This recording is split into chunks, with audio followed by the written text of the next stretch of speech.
I sunk in my chair, bro. But the thing about me and Matthew, and again, I'd say this, is when he said that, it wasn't like, oh, we're over. It's like, yo, we've got to go hard. We've got to go hard. Let's talk about the beginnings, the early days. How did it start? For me, I'd say, I remember us going yo-yos in Notting Hill. And there was one, we used to go there regular, every Thursday. And there was one night where I think me and Matthew walked in and we said hi to about 100, hi to about 150 people, basically the whole venue. And it was like, but we can do this ourselves kind of thing. At the same time, we used to go West End all the time and we had to dress up to go. But we just wanted to just like, you could just come out and wherever you want and have a good time. So then that's when we landed on a venue in Whitechapel called Rhythm Factory. I don't even think it's there anymore. No, it's not. It's gone to some little bougie cafe. Yeah, and he was willing to work with us. Done the first one, the launch was my birthday. And again, because it was my birthday, basically everyone I knew was there. And they had a fucking great time. And one thing I remember from that one is when me and Matthew got home, all the messages we got were like, oh shit, that was sick, when's the next one? So it was like, oh shit, we're onto something here. It's weird because we planned launching Faded, like, I don't know if you don't remember, but do you remember when we had everyone throwing up the F's and shit? Yeah. Do you remember that? Yeah. We went all out for the friggin' launch, yeah? And we didn't even have in mind a second. Like, as much as we were trying to launch a new brand, when we got home, we're like, oh, we should probably do another one then. Or like, when's the next one gonna be? Or we were literally doing all that work to have one event. Because it was guest list, there was no tickets. So you just had to tell me you was coming. Oh, yeah, there was no tickets. Yeah. I had to hope that you was coming. I had no indication that you was coming. There was no tickets, nothing. £5. Yeah, it was £5. £5, I think. And I think we did every month until December. And December was where Matthew was like, listen, let's do tickets, man. I was like, bro, tickets ain't gonna sell, no one cares about it. Because I've never been to an event at that time where you had to buy a ticket. Funny enough, the Christmas one, there was a madness. Like, that was when we knew it was onto something. Basically, the venue holds 350, we had 600 people. No? About that. No, we had way more. Oh yeah, people got turned away. We had about 800 people turn up. So many people got turned away that the venues basically said can't come back. So then, yeah, so then obviously, so that was that year, which was I think 2012 or 2013. 2012. 2012. March 2012. So that year is what was like, okay, cool, we're on to something. So the next year was like, okay, cool. Faded as a brand, what we did. That March, we did Ministry. And it was, yeah, Hanif basically said, come Tuesday. But we're going to give you a Tuesday. We're like, we've never done a Tuesday. A Tuesday? We're like, if we're going to do it, we want a Friday or Saturday. And he was like, you're never getting a Friday or Saturday in Ministry. But he's like, I have faith in you, man. You lot can do it. So me and Matthew went away and was like, are we going to do it? And he's like, well, we've got nothing to lose. Then there was another stipulation. Like, okay, what? Tickets only. I told you. We're not taking the door. Yeah. We're not doing no door. I was like, the venue holds 1,800. You want us to sell 1,800 tickets? I goes, no, just aim for 500. Like 500 tickets, but for Christmas most of the was like 100 then. Not even that. Do you know what I mean? Like, this ain't gonna work. It's like, Matthew, there's nothing we can do, we just gotta do it. I remember we had physicals. Do you remember that? Yeah, so Link him out there. Yeah, that was selling people. Flipping out. So when it came to the day, 900 tickets. Yeah. Sold. Sold, yeah. 900 on a Tuesday, fam. I was when we phoned Hanif and said, yo, okay, the night's going ahead. He was like, how much tickets you sold? We said 900. He was like, what? Anyway, we smashed that one. That was 1,300 people that came to that one.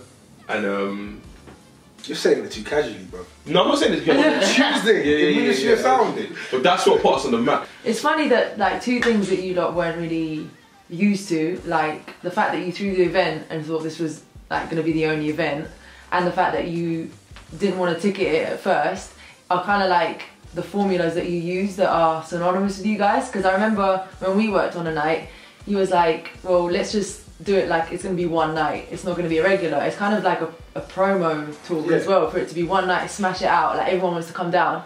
And now you lot ticket everything. And I think that promoters have really looked at that formula because they've seen you do it and seen that it works for you guys. And it's kind of like it's a done, you have to ticket stuff. Like you don't really do guest list or anymore, do you? It just depends on the night. And I've always said this to Matthew, like, this is no disrespect to anyone who goes out, but a lot of the consumers are very fickle. to the point where they don't even read flyers. But I'm just saying, this is something that you just have to have patience with people. But one thing I will say is, I'm not too sure the timeline, but it was definitely an event in Dukes. We done January Blues. Yeah. I said, I remember this day. I said on broadcast. The event's on a Friday. I said a broadcast on a Wednesday. Yeah. To 200 people on my phone book. And you know, normally when you send a broadcast, no one replies. Yeah. Or I see it. I'll let you know the other time. This time, everyone messaged me no. I got 190 no's. Like, it was like, no, I'm not coming, Tazer. It's too early. It's too close to Christmas. Can't make it. Got plans. Like, everyone messaged me no. I phoned my friend and said, fam, we're doomed. No one's coming, Faded. Literally. But the night still had to go on. Yeah. I got to Fade. I remember sitting upstairs. I was like, I can't go downstairs. We used to do that. Can't go downstairs. All the time. It's embarrassing. Because you know you get the early birds and they're looking at the time like, yo, it's midnight. Where's everyone? There's 20 people downstairs like, yo, Taze, you flopped, man. I stayed upstairs for a time. Hit about 12:45. I was like, nah, I'm not getting upstairs. Then it hit 1. I was like, fucking, let me go downstairs. Venue was ram.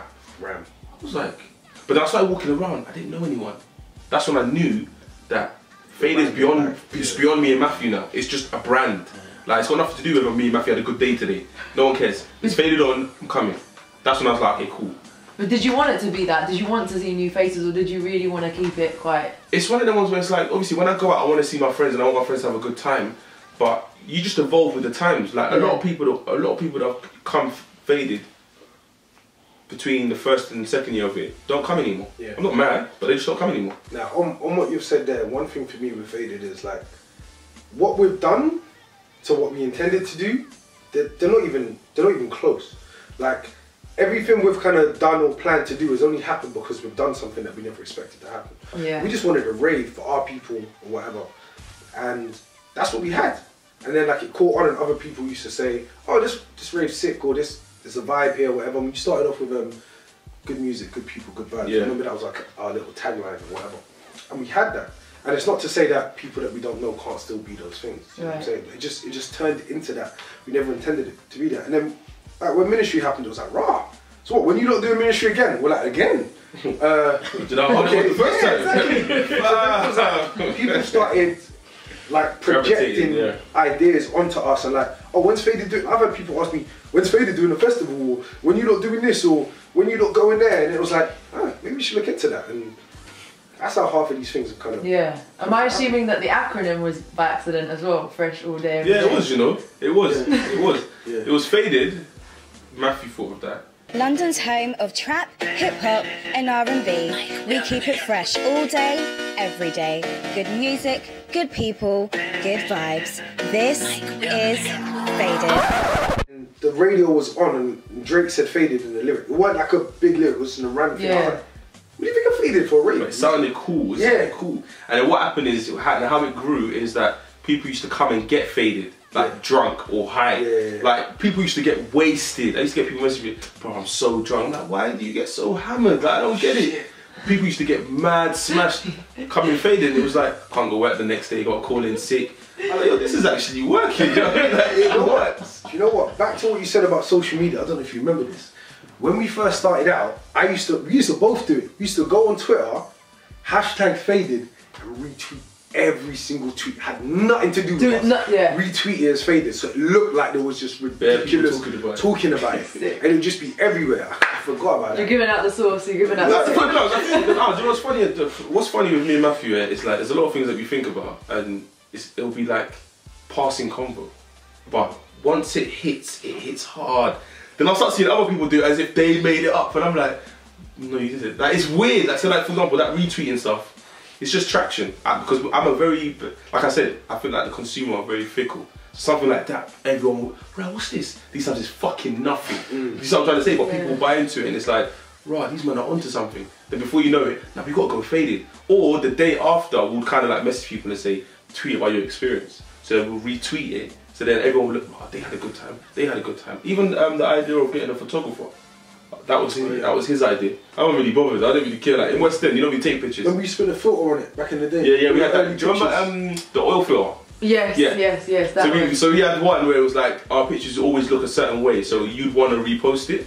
Okay. So that's like that kind of caught on as well. And even our pictures, we never really we never really had people posing. Never. It's just we'll catch you in your element. Do you know what I mean? Yeah, Then, so it looks... that was the kind of vibe that you went for as well. So there's one thing I wanted to drop. You just reminded me about something else. This is where I came in on the business side of it. When you said about faded, the word or whatever, as much as we were like, this is sick, you get faded, you get high, get drunk, that's selling drinks, it's people partying, but I was like, we don't want this to come back around and sting us. So I literally sat there, just Googling random shit, and then I came across fresh all day, every day. I think it had something to do with Matt Miller, I can't remember. And I was like, boom, this is us. If anyone ever comes to us and says, you lot are encouraging, like, what's it called? Binge drinking or drugs. I'm gonna say, no, it's just a coincidence. Faded means fresh all day, every day. Do you know, I remember as well. Do you not remember the projector? We used to put the pictures on the wall. Oh yeah. So basically, the idea of that was we would take a picture and instantly throw it up. Oh, that was the idea. Shit. That was the idea behind it. I remember that. Yeah, that was the idea behind it. So it was like, so we used to literally get the photographer, say it's a range from 10 till 3. At midnight, the photographer would go to our computer, download all the pictures he's taken, and we would put them up on a projector. So you're seeing pictures from the rave you're in, going up. Then once he's done it, he'll go back and shoot again. Own kind of events that you've done, which we have already, the ministry. But before that... No, the ministry not singular, you know. No, of course. We're going to talk about each and every one of them. But obviously, the DJs have been instrumental in Faded. Of course. Now, that's what I was going to touch on. When you mentioned the photographers, the loyalty. Loyalty within Faded is a big thing. So it's like, of the DJs that played at the very first Faded, every single one of them still plays for Faded. Yeah. If you look at the first flyer Faded, dead. Bare names. It didn't make no sense, but it was sick at the time. But it was like, it was just text, and in that text you had to find the DJ's names, you had to find the time, you had to find the price, you had to find the logos, all around. Oh, bro. Yeah, I thought I was creative. So like, you know when people, I hate when people do this, when they put up a picture but they're sideways. So you got to turn your phone to see it. Yeah. That's basically what I did with the text. So you're trying to read the information, you got to turn the flyer this way to get that bit, that way to get this bit. But I thought I was all being edgy and shit. Yeah. I mean, it worked at the time. It worked. Yeah. It was gripping. Sometimes I wonder how we got away with certain things, man. But even our photographer, still to this day, 5 years. It's longer than my barber. Same with our videographer. Do you know what I mean? But they were there when we were doing dingy little basements, when we wouldn't get someone like X or Y to answer one of our phone calls, or you know what I mean. I remember writing emails and being like, yeah, we're R&B and hip hop night, and it's almost like someone locked off the phone to me. Oh yeah, like, you don't hear nothing. You got to remember the reason why we got kicked out of X or Y is because Matthew decided to name the big one his birthday. His birthday was June. He decided to name that Faded the big one, yeah. And downstairs, I love how there's blameless. He was blamed because you was drunk. You annoyed me that night. You was gone, so I had to hold it down, yeah. And there was about, I think there was about 500 people outside, and there was 300 people in the venue. The venue up and down holds about 800, so to speak. But that doesn't mean put 800 inside. We would put 800 inside. So the head security guard was like, I've never seen a night like this before. This is a Thursday, by the way. Yeah, so he was acting shook. So he came inside and was like, crowd controls, I'm not going to be able to do it. So I was like, so who's going to do it? He goes, why don't you go out and do it? I was like, cool, I'll go out and do it. So I spent an hour outside explaining to people, the reason why you can't get in right now is because the head security is hiding inside. And everyone was like, oh, but I'm not raving. I was like, well, but I'm not raving too. And I'm not a promoter that hides inside. I'll come outside and tell you the reason why the queue's moving slow. I'll stand outside in it. But obviously, I'm one man, so I need backup. Matthew's drunk inside, raving. It's my birthday. He's living life. So I'm like, you know, I'll firm it. So then eventually, what happened is security came outside. And when he finally came, I was still outside. So I was like, tell him what you said to me again. So now everyone's on my side. So I said, you know what, forget it. Don't even check tickets. Just let people in. How about that? And he's like, what? I said, just let people in. Just let people in. What was his issue though? Like his issue was he couldn't control the crowd, so he didn't want them inside in case something kicked off. No, but that's messed up because it's the wrong way round. Yeah. He's basically said, I'm looking at this crowd of people and I feel threatened. But no one's done anything. But I'd rather not let them in. I'd rather keep them outside. So leave them angry outside. Anger them outside. And then I'll hide inside. That was his mentality. It's like, bro, you're better off letting them in and us as the promoter deal with it. Because what's going to happen is we're going to have to issue refunds based on you being scared.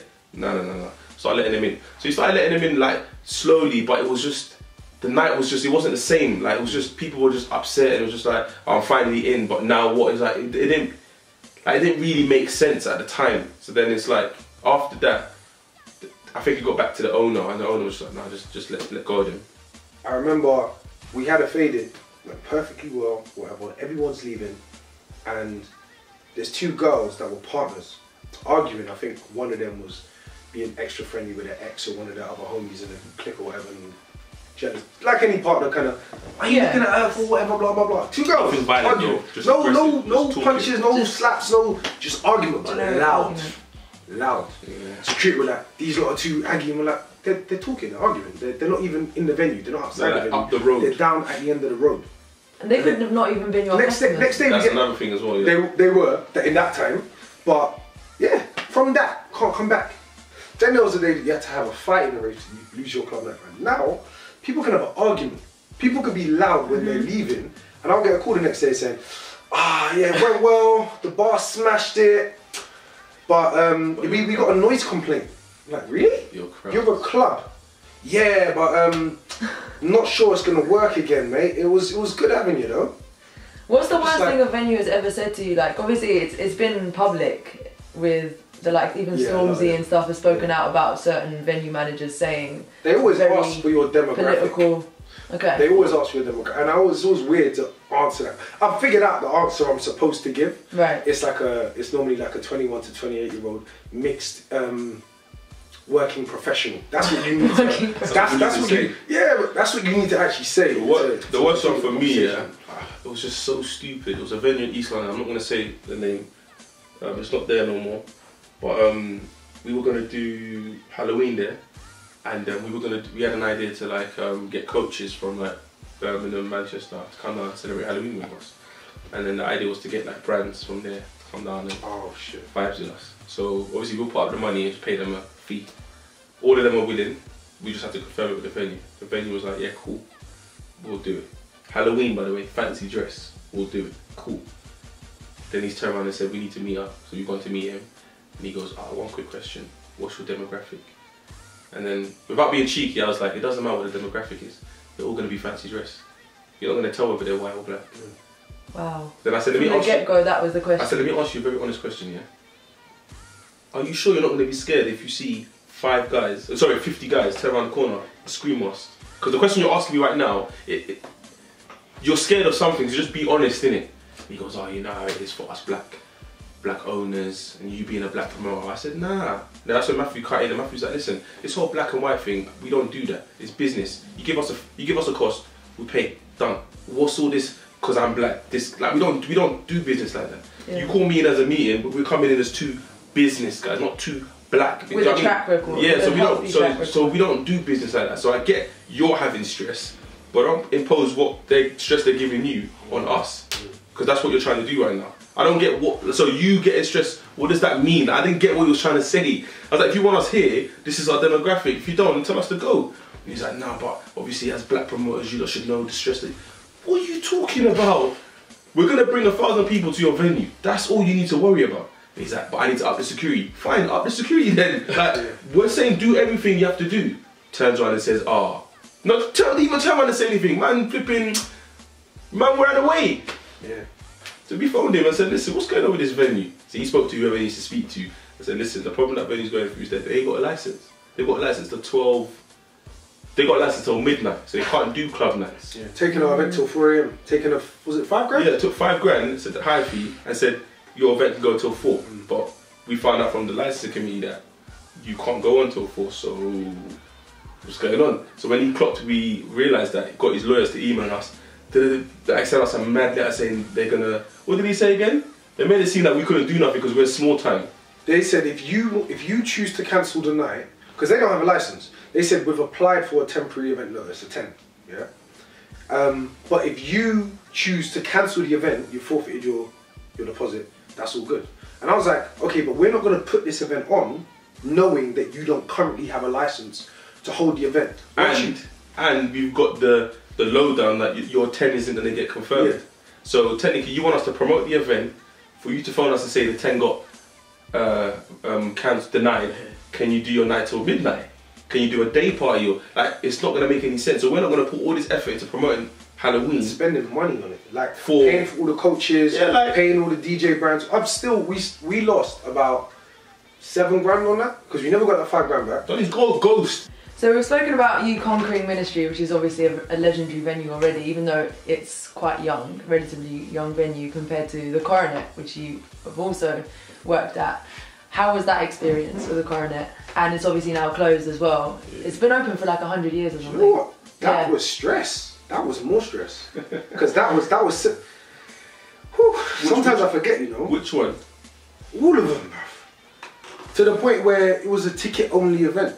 For no other reason other than not the because first you're one. R&B and hip hop. I think the first one. Not the first one. The first one was my anniversary. That was my birthday. Yeah. Oh, and then we First did one was Carnival, March. right? Yeah. The first one was March. Carnival was ticket only.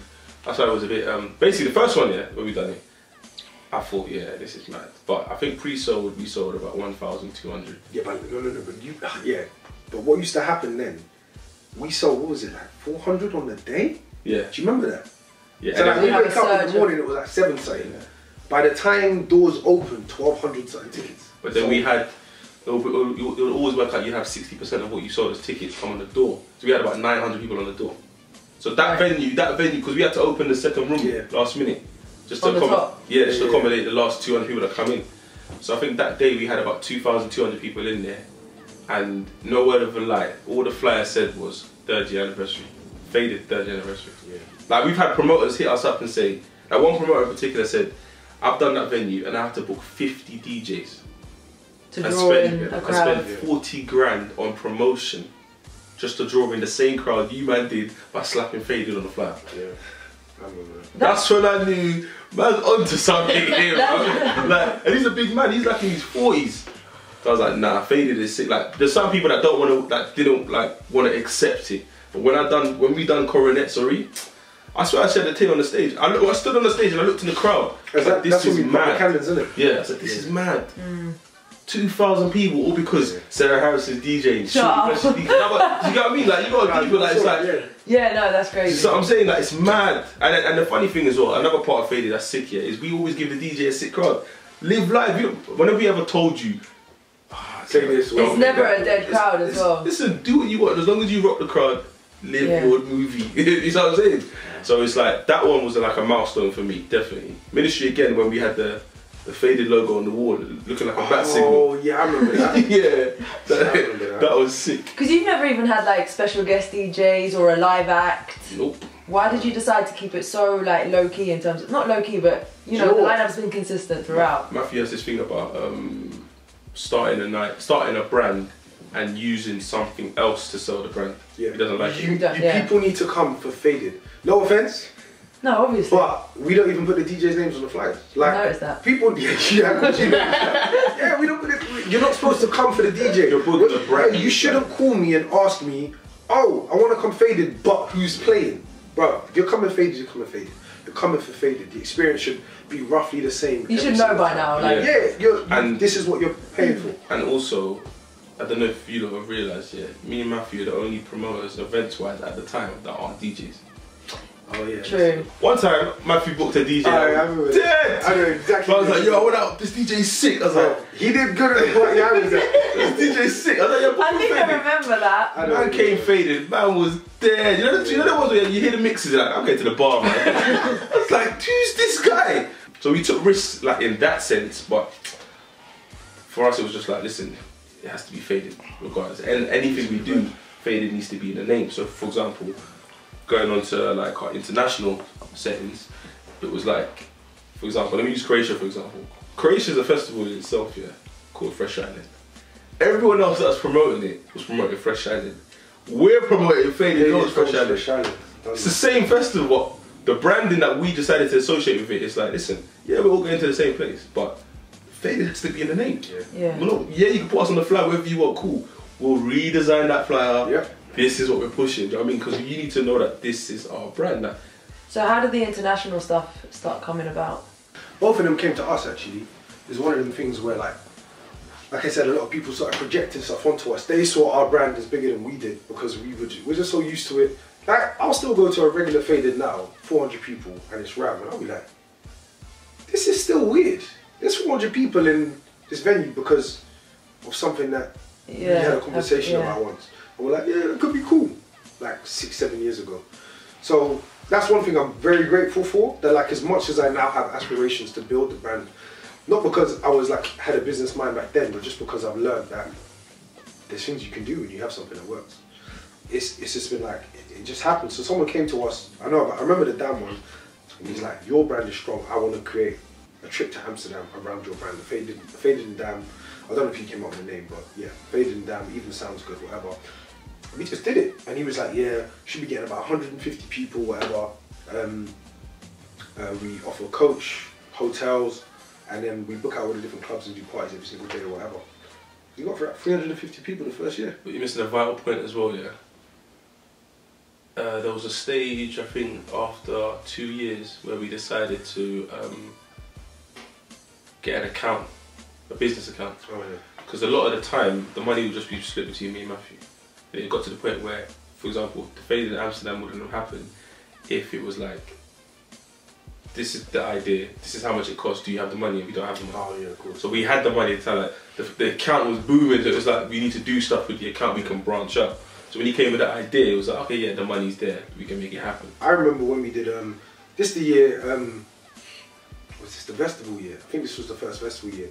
And I kept on saying to him, I want to use this club called Chicago Social or something like that, out in Amsterdam. It holds like 650 people. And he was like, I can't get that venue, it's too big, we're not going to fill it out. I know you guys want to do whatever. And I was like, I'm not doing it unless we get a club. Then he was like, okay, cool, you can get a club. But he never got it. He just said it to us to keep us happy kind of thing. And then as we get close, he's like, what's the number saying? What's the number saying? And I was like, don't worry about it, is that club sorted? He's like, yeah, it'll be sorted. He finally sorted it out in the end. Rammed the club, they had to open upstairs. But even that, it was just like, it's weird. With a, like, British and local people. UK locals, UK. Some of my friends from Sweden flew in, they didn't tell me. I just saw them in the queue. Yeah. I was like, hold on. She's like, yeah, I decided to surprise you. I was like, raw. How do you know so many people, man? Listen, I travelled with me. It's not alright, of course I came. I left early. Oh, okay. I was high, bro. I remember, yeah. I left the festival at 5 PM. Festival finished at 11. I thought I bro. tried to have a nap before the rain.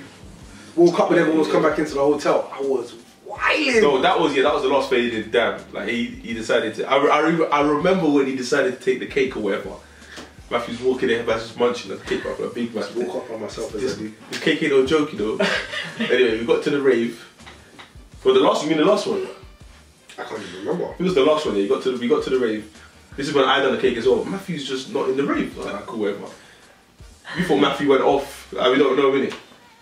Man's up when everyone's coming back. Like, what? Huh? What's the time? Like, yeah, the rave's done, bro. Then he was folded. Mad. It's actually sick. I remember walking into the club and Damn, and then the brother was like, oh shit, you're right here too. I was like, it's my rave, bro. But like, you just randomly bumping into it. That's another thing where you're saying like, people don't realise it's us anymore. Like Faded isn't, you don't book a ticket to Faded and think, oh, I'm going to Tazer's thing or I'm going to Matt's thing or whatever. It's just, I remember the first time back in Ribbon Factory, this was one of the greatest moments in my life, you know. You know the ones where, it's one of those little ones. Some girl from uni that thought she was all that or whatever came up to me and was like, oh, you're here, when did you start coming to this thing? Well, you think you're cool now because you're, and I was like, cute. I was gassed. I didn't even say nothing. I was waiting for someone to tell her, I felt so good. Perks of the job. With Faded as a company, as you said, like it started being a thing where it's now a business. You had to kind of get the accounts together. How many times did you feel like, oh, Ro, we might lose money on this one? Or... alright, so I think the rough maths is between about 20 to 25 grand that we've lost in just like bad business deals. Like Liverpool. Well, we were gonna do Pontins. Was that 5 or 10? 5. 5. The 5 off the Halloween thing that you mentioned. Just the higher fee, just to look at the venue. Yeah.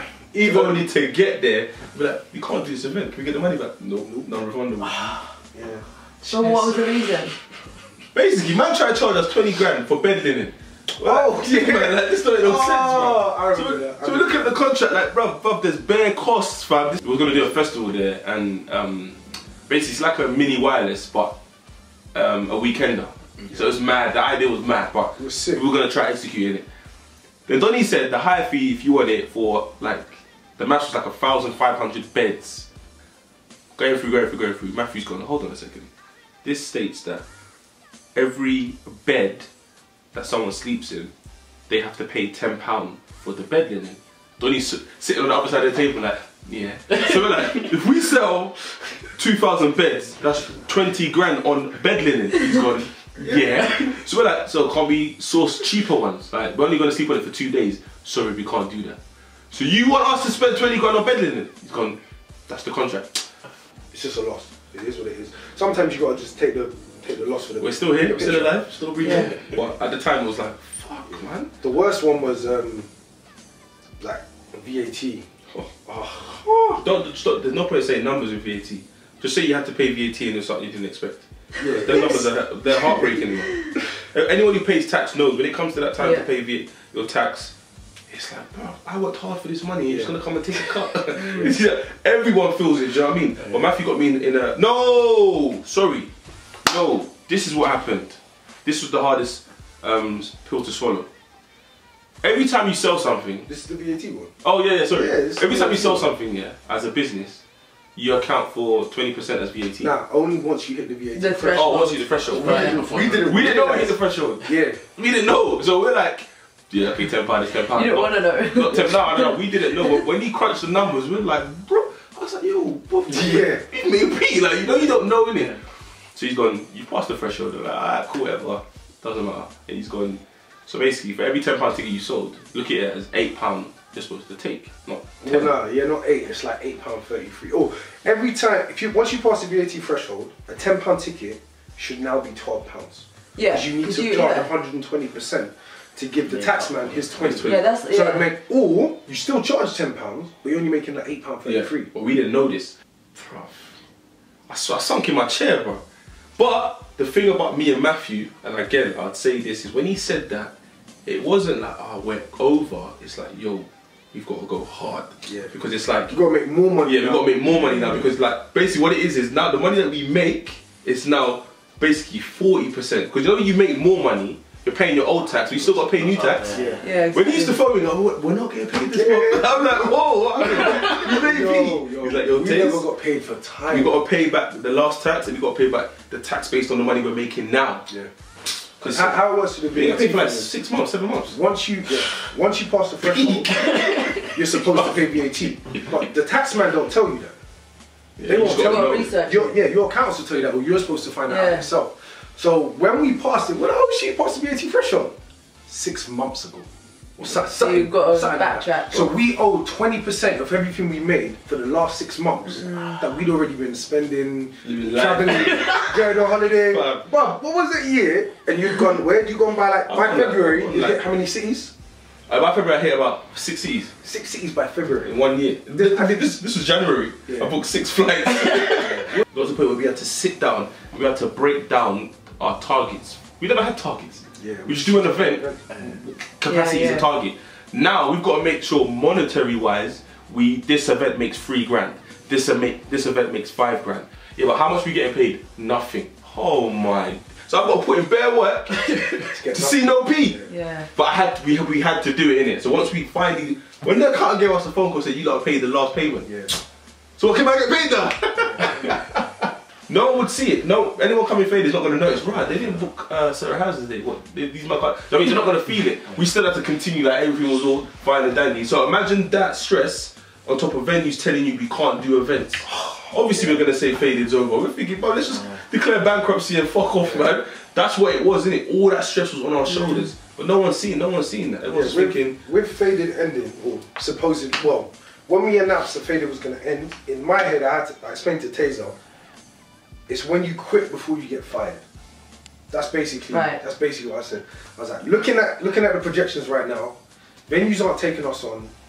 we're not really making opportunities. Our costs have gone through the roof because we're paying this, that, this. Everything's legalized now. We're paying the accountants monthly fees. We're paying these fees, that fees, or whatever. I was like, we need to redevelop our business and do other things. Do you know what I'm saying? We used to do frivolous shit. Remember we made hats? Yeah, we used to make all this money and spend on hats. And but one thing I will say is that when we got that phone call where it was like, listen, you guys got to do that. I think that's where Old School Sundays came about. Oh, that saved us. We did more refreshes. Obviously, Notorious had already gone by then. That's another thing we should. So these are all brands that you branched out for this specific reason? No. These are all brands that we had. But some of them just came about. Like, Refresh was planned. Okay, Refresh was planned because it was like, as Faded started, it was like, oh shit, that's a sick night, we're going to start going Faded. Then what we started noticing was there was a drop-off rate with certain girls because what they wanted was they wanted more R&B, less Sarah Harrison. Yeah. So I mean, they didn't really like the trap. I'm just saying, they didn't like the. They're like, okay, cool, we can fuck with the trap, but it's nah. We want to dress up. So we're like, alright, cool. Rather than push them to someone else as a promoter, let's deliver that. Yeah. So let's deliver Faded in a different package. That's when we gave birth to Refresh. Also the age of it. So like we started Faded at, was it 2012, right? So, oh yeah, it's kind of late. So I was 22, you were 23. So it was kind of like a student night. Everyone was at 18 to 25 kind of age range. As we get older, so does our crowd. So our crowd don't want to necessarily dress down or whatever. Some of them want to dress up for their birthday. They want to wear whatever. So we're like, let's create a brand that now appeals to them. That's over 21s, that's smart dress, that's more R&B, more old school, whatever. Because for me, it was like when I started thinking business-wise, you got like Coke, but then I'm probably gonna get this wrong, but like I swear Coke own like Dr. Pepper. Yeah, and so it's like yeah, they own the other one. So it's like whoever you buy, you're still putting money in Coke's pocket. So it's kind of like I remember there used to be girls that were like, I'm not coming to your events, and then I see them at Refresh. Do you know what I mean? They're not going to Fade, they're going to Refresh. They don't realise it's linked. But or even Old School Sundays. Like a lot of people don't know that. There are people that come Old School Sundays that won't come Faded, but I get it. It's a different type of night. Even that one came about. So before we talk about Old School Sunday, let's talk about Notorious. That was beautiful. Notorious came about because there's a guy called Stevie, lovely guy. He said, listen, I've heard of you guys are killing it. He said, and he's a young guy as well. Weirdest Facebook message. It was so retro. the Facebook message was, I wish I had it word for word, but it was something like, your stuff's real trill, man. I want to kick it with you. Something like that. Yeah, I can't. Sorry, Steve, if you see this. I know it went word for word, but it was basically that, if not worse. Well, what happened is we smashed his dad's venue, Mode, in West London. Yeah. So he's heard of us through that, and obviously I think he saw pictures and he was like, nah, these guys are sick. I want them to come on board with. He bought a new venue in Earls Court. I want you guys to come on board. For me, it was mad relaxed. This is what I want from you guys. This helped me build my Friday nights. Funny enough, I think is when me and Matthew went to Amsterdam. We had a night there where we couldn't make it, so we got other people to staff it. Something happened. Me and Matthew ain't there to calm it down. I remember that. It's kicked off. Oh yeah. Basically, there was ping pong tables in there, innit? So I think it's got to 1:30. The security's told the guy, listen, like when you're serving, you keep hitting the table. It's loud, like allow it. Who you trying to do? Anyway, that's kicked off. Then I think the Sunday or 2 weeks after, there was another event there on a Sunday. Similar things happened. So I think when the venue went to court to argue their case, they're like, nah. So the residents won. So the venue had to shut down. That's another one. They shut down and they owed us £6 in bar commission. Yeah, you said. Do you know how many venues have closed down owing us money? It's ridiculous. You just have to I'm sure every venue in London that's closed down has owed us money at the time they closed down. So then moving on, we had another guy we worked with called Joe, where we done warehouse in Edinburgh. Oh shit. He's come on and goes, yo guys, I bought another venue. Turned out to be Far Rockaway. So we've walked in, and we're like, yo, this venue's fucking sick. Me and Matthew's walking around, bare ideas. We're gonna put a cinema room here, people are gonna be sitting there playing Jenga. That's how Old School Sundays was born. And then we brought on Fix and Yo Throwback, some other guys, because that's when we were like, yo. Now again, that was one of them Coke, Dr. Pepper things. I was like, there's other promoters coming up. This is when, well, 25, 20, well, I was about 26 at this time. It makes sense to work with them and like help them out Yeah, build a scene as opposed to go against and just be competition or whatever. Yeah. Every other hip hop night in London, I can more than likely call to promote one of my friends. So I was like, these guys are doing something, it's much smaller scale or whatever, but I like it, it's cool, it seems consistent, let's reach out to them and try and make something happen. And we had a meeting about making something happen before we even saw Far Rockaway. Then when we saw it, we're like, this is the gonna be the one. home. Yeah. And that's still running now. Yeah, Old School Sunday. So we started Old School Sundays in that venue and then killed it. Like, I've never seen a brand that consistent besides Sunday show. Oh, back in the day. Like back in the day. That's where we started out. Yeah. I've never seen like even more consistent than Faded. This is every Sunday for the past 2 years. Ram. Crazy. Like when I'm talking about, I'm not talking about 50 people. I'm talking minimum 200, and some Sundays it will reach 800. And all it is come play games, listen to music, and go home on a Sunday. That's when I was like, nah, we're killing it. That's another one. So we had that. We had Faded. We had Notorious had stopped by then. So we had Faded, Refresh, and Old School Sundays running. Then that's when we kind of reached the VAT threshold. Like, yo, well, they're all running, but just bear in mind that you're not going to be able to like pay yourselves the way you've been paying yourselves. So it's like, alright, cool. So we just had to keep our head afloat. Yeah. And weather that storm, and we're here. So go back to the finale then, the Faded finale. What's the story behind yeah, so we ended it because we were going to focus on Refresh. I think Notorious at that time. No, it was Old School Sundays running. 2 years ago. It was Old School Sundays and Notorious, but Notorious was in Shoreditch then. Yeah. Oh, okay, yeah. Old School Sundays, Notorious. Then obviously we were still going to do Damn and Croatia because they were doing quite well at that point. So that's Faded. So as Faded, but like slightly separate. And then so we brought it to an end. Had that last party in Cube, which used to be the old Pasha. That was closing down itself, I think. Yeah. I remember. Yeah. And then then we're done. And we're just kind of like, okay, cool, let's handle whatever. But that was the idea. Like that was the idea between us two. It was done. Faded was done. That venue was closing down, so they were like, listen, because we're closing down, you can hold your last party here. It's fine. Right. And the deal was easy. It was just pay us a hand fee. Don't worry about bar spend. It was like, alright, cool, fuck it. Venue holds 800. Let's do it. So we done it. Cool. Rammed it out. Then April comes. Nothing. May comes. Nothing. June. Matthew's phone stinging. Calls Bare everywhere. venues. Yeah. So Faded, join this venue. I'm like, raw. We went from having no venues to bare venues wanting us. Like, it's like no one appreciated When it was around. the success of Faded when it was there. Yeah. Like people used to be like, I know you guys get numbers, but you're an R&B and hip hop night, or you got a young crowd, or you got an urban demographic, or whatever. As soon as it was gone, it's almost as if someone didn't fill the gap. but one thing I will say before is there was one guy who moved and worked for a ticket inside.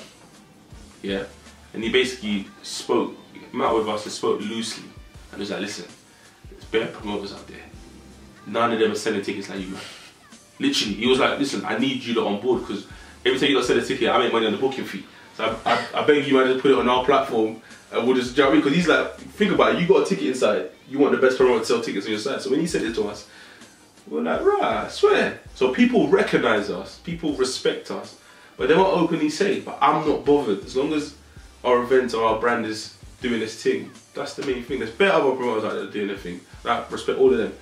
I support their nights. Like, sometimes I go raving, people are like, why are you here? It's not Faded. I'm like, so what? So I can't go raving anymore because it's not my night. Like, sometimes, that's crazy. Do you know what I mean? Like, it's just the idea and perception people have. Like, what they're doing is they're imposing their behaviour on me. That's what they would do. Do you know what I mean? You know when people say something to you, like, why would you wear that? It's because they wouldn't wear it. I don't care. Do you know what I mean? I'm out to have a good time. That's that. So quote unquote the comeback. Yeah. Where is Faded now? Well, we're here. Yeah, we're here. How did we get Junction House? Oh no. Do you know what? Someone mentioned it to me in passing convo, and now this is probably like a rule that will just help anyone trying to start out. The big difference between people that make it sometimes and the people that don't is just acting. Like, I remember even when you were talking about going out to different places and whatnot, we used to go to every single event back in the day when we started faded. That was our version of flyering. Yeah, we didn't used to do the whole flag. We used to go and talk to people. Yeah. Be seen, be there, talk to people, say, oh, come out. Or just not even come out, but just people seeing us. Like my way of promoting isn't necessarily to push the information. It's just to do something that you notice. But my profile picture might be the faded flyer. So subconsciously it's going to come in. So like I'll write a status that I know will get likes or whatever. Yeah, of course. But someone's going to click back on my page, or people even look at me now and just think of my events. They don't even think me, they just think, wow. Yeah. So in my way, that's my way of getting out there. So someone said something to me in passing convo. By the time I got home, I had arranged a meeting with Junction House.